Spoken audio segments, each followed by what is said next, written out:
The doctor looked at the test results again. Then he looked at the boy standing beside the hospital bed.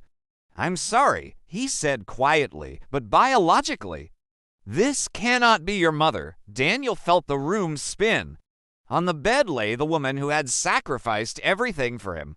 The woman who sold her jewelry, her clothes, and eventually her health just so he could survive. And now science was saying she wasn't his mother. She opened her weak eyes, smiled faintly, and whispered, "Daniel, don't listen to him. Blood didn't raise you." That was the moment a truth buried for 23 years began to surface. Stay with this story. The truth you are about to hear was bought with money, silence, and stolen lives. Rain battered the roof of St. Agnes Hospital the night a woman went into labor. Electricity flickered. Nurses rushed between rooms. And fate stood quietly in the corner, waiting to be bribed. In one room was Amaka, a poor roadside food seller. Her hands were rough from years of washing plates and stirring soup over firewood. She screamed through labor, no private room, no special treatment. When it was over, the nurse stared in disbelief. "Twins," she whispered, "a boy and a girl." Tears rolled down Amaka's face. "My children," she kept saying. "God has remembered me." Down the corridor, Mrs. Margaret Holloway lay on silk sheets. Her husband, Chief Richard Holloway, paced the room impatiently. He was a man who owned companies, politicians, and secrets. But there was one thing he didn't have: a son. When the doctor finally spoke, his voice was careful. "It's a healthy baby girl." Silence fell. Chief Holloway's jaw tightened. "No," he said coldly. "Check again." Chief Holloway stepped into the hallway and called for the head nurse. Her name was Nurse Beatrice. She had worked at that hospital for 20 years. She knew every corner and every weakness.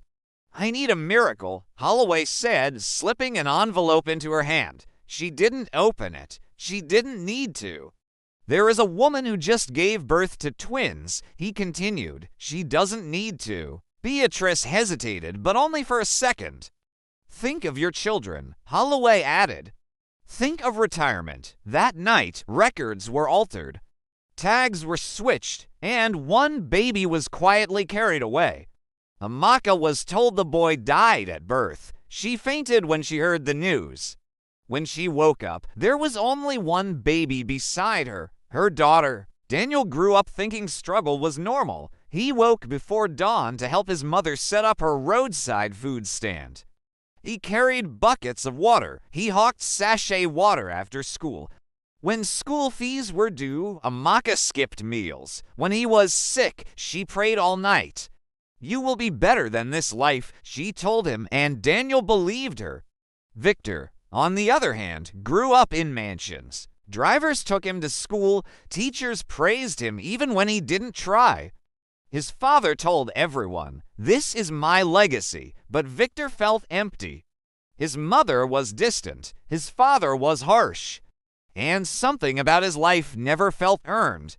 Who do you think was richer, the boy with money or the boy with love? Comment below. Amaka collapsed one afternoon beside her cooking pot.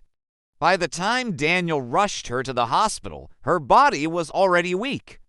Tests were ordered, blood samples taken. That was when the doctor paused. "This doesn't make sense," he murmured. He ordered another test, then another. Finally, he called Daniel aside. "You need to sit down. You share no biological connection with this woman," the doctor said. Daniel laughed. "That's impossible," but the results didn't change. When Daniel confronted Amaka, she sighed deeply. "I was told your twin brother died," she whispered. "But my spirit never believed it." She held his hand tightly. "Find the truth before I go." Daniel returned to St. Agnes Hospital. Old records, dusty files, faded signatures. One name kept appearing. Nurse Beatrice. She was still alive, still living comfortably, still receiving gifts. When Daniel confronted Beatrice, she broke down. It wasn't just him, she cried. Mrs. Holloway knew. That truth hit harder than anything else. The woman who raised Victor knew he wasn't hers and chose silence. If this betrayal made your heart race, press like. DNA tests confirmed everything. Victor was Amaka's biological son. Daniel was Holloway's blood.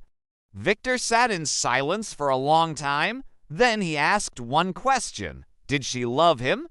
The way she should have loved me. No one answered. The scandal destroyed Chief Holloway. Contracts were revoked. Political allies vanished. Power evaporated. Money could buy silence, but not forever. Amaka died days later. At her burial, Victor knelt in the dirt. This woman, he said through tears, was the richest person in this story. Daniel walked away from inheritance. Victor walked away from stolen power. One was born into wealth.